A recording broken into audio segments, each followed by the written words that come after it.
Wu Zetian, born Wu Zhao in 624 AD, remains a figure of unparalleled complexity and controversy in Chinese history, holding the distinction of being the only woman to officially rule China as emperor, a title she assumed in 690 AD. Born into a relatively affluent merchant family in Wenshui, Shaanxi province, Wu Zhao's early life offered limited information, shrouded in a degree of mystery often exploited by historical narratives.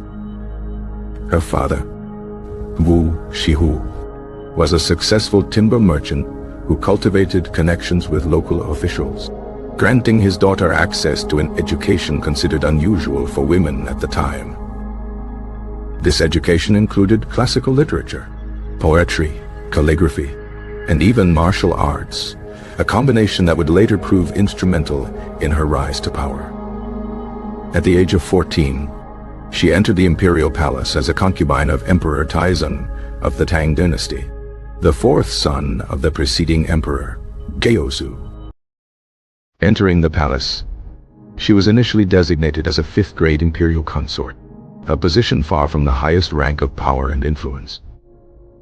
Taizong, known for his intelligence and pragmatic rule, initially recognized Wu Zhao's sharp mind and potential, but she remained largely unnoticed amidst the numerous concubines vying for his attention. However, Wu Zhao demonstrated an exceptional ability to observe and interpret court politics, learning the intricacies of power dynamics and cultivating relationships with key individuals. Upon Taizong's death in 649 AD, a significant turning point occurred, as imperial practice dictated that all concubines return to their families or enter a Buddhist monastery. Wu Zhao, however, skillfully managed to secure an audience with Emperor Gaozong, Taizong's successor, through the intervention of Empress Wang. This intervention, facilitated by a fabricated story of a dream depicting divine approval for her presence in the palace, demonstrated Wu Zhao's burgeoning talent for manipulation and political survival. Gaozong, a less decisive and more volatile ruler than his father, found himself drawn to Wu Zhao's intelligence and ambition, reinstating her into the palace. Her position was gradually elevated, initially as a low-ranking concubine, then as a favorite, and ultimately as empress in 655 AD, replacing Empress Wang, who was accused of treason. The accusations against Wang were widely believed to have been orchestrated by Wu Zhao, demonstrating her ruthless determination to achieve her ambitions. As empress, Wu Zhao exerted considerable influence over Gaozong, participating in state affairs and gradually gaining control of governmental decisions. Gaozong's deteriorating health, marked by debilitating headaches and strokes, further solidified Wu Zhao's power, as she effectively ruled as regent in his stead. During this period, she implemented policies aimed at consolidating power, eliminating political rivals, and promoting Confucian scholars loyal to her. She centralized the government, reduced the power of aristocratic families, and promoted examinations to recruit talented individuals from outside the traditional elite. Her reforms strengthened the bureaucracy, improved tax collection, and expanded the empire's territory, contributing to a period of relative stability and prosperity. However, her methods were often ruthless and manipulative, marked by purges of court officials and the use of secret police to monitor dissent. The infamous Xu Jingyi incident in 670 AD, where Gaozong's trusted minister Xu Jingyi was falsely accused of treason and executed, exemplifies the paranoia and cruelty that characterized her reign. Gaozong's death in 683 AD presented a pivotal moment. Wu Zhao initially installed her son, Emperor Songzong, as the new ruler, but quickly deposed him, recognizing his weakness. She then installed her other son, Emperor Ruizong, as emperor, but maintained control as Empress Dowager, effectively ruling through him.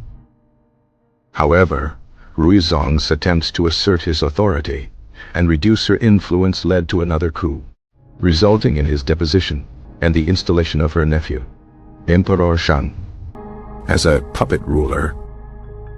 The short reign of Emperor Shang, known as the 3 Days' Reign, was a desperate attempt by a faction of court officials to restore traditional rule and remove Wu Zhao's influence. Wu Zhao quickly crushed the rebellion, executing Shang and his supporters, and consolidated her power more completely than ever before. In 690 AD, at the age of 66, Wu Zhao boldly declared herself emperor of the Zhou dynasty, the first and only woman to officially hold this title in Chinese history.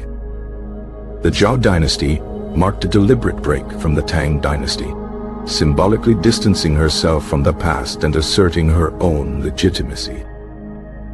She adopted new dating systems and encouraged the creation of new cultural works, further solidifying her claim to legitimacy.